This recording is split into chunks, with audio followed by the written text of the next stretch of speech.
The morning siren cut through the quiet neighborhood like a wound that would not close, and the female cop felt her chest tighten as she stapled another missing poster to a cold metal pole. The photo on the paper was her son's face, still soft with childhood, smiling the way he did before the world learned how to frighten him. Every step she took down that leaf-strewn street carried the weight of fear, duty, and a mother's desperation, because somewhere between the ticking clocks and the fading daylight, her child was in danger and time was slipping away. If you believe that kindness still exists, that second chances can arrive when hope feels thin, please take a moment to like, comment, share, and subscribe to this channel, Grandma Dearie, because stories like this live on when hearts choose to stay open. She had been trained to read signs others missed, to remain steady when panic tried to take control, yet nothing in the academy prepared her for the hollow ache of searching for her own child.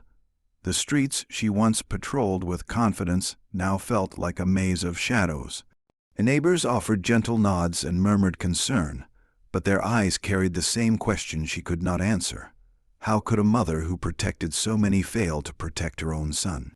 Each poster she placed felt like a promise and a confession, a declaration that she would not stop, even as doubt crept closer with every hour.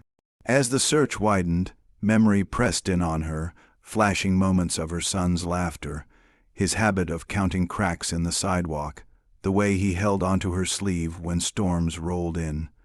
Those small details sharpened the fear, turning it into something almost physical. The city moved on around her, cars passing, doors closing, leaves falling, while her world narrowed to one fragile hope. Somewhere, someone had seen something. Somewhere, a thread still connected her to him. Across town, far from the flashing lights and official searches, a different kind of courage had already stepped into the story. The mechanic's daughter, a quiet girl raised among oil, stained floors, and the hum of engines, had learned early how to notice what others overlooked. She spent afternoons after school at her father's garage, watching broken things become whole again.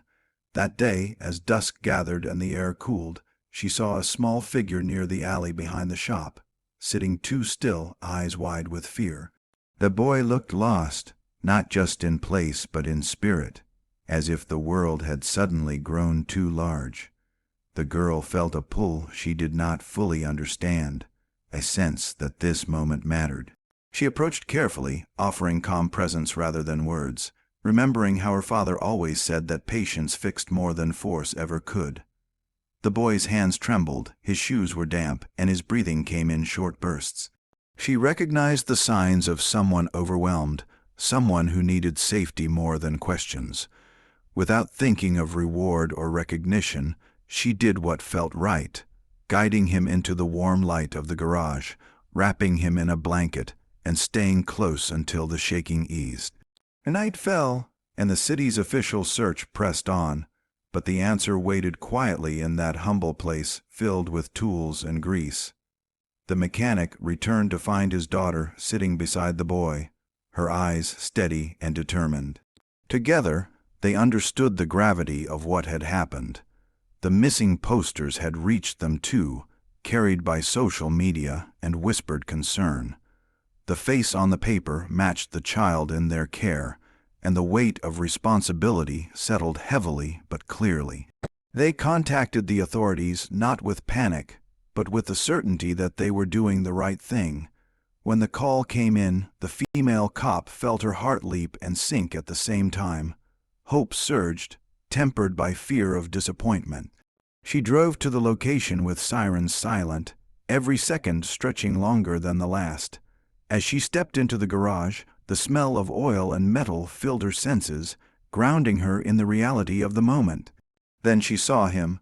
Her son sat safely, wrapped in a blanket, his eyes lifting to meet hers, confusion giving way to recognition.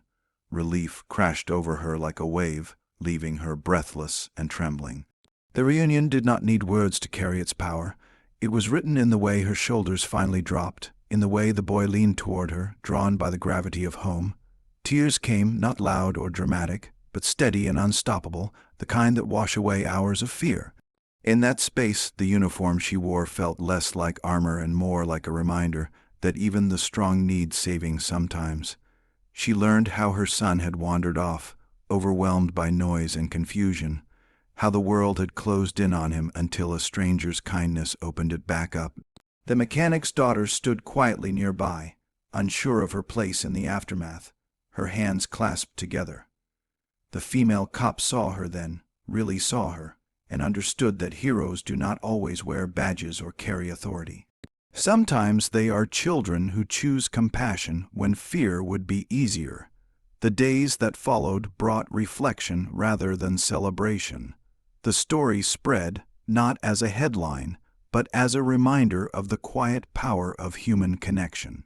The female cop returned to her patrols changed, her vigilance softened by gratitude.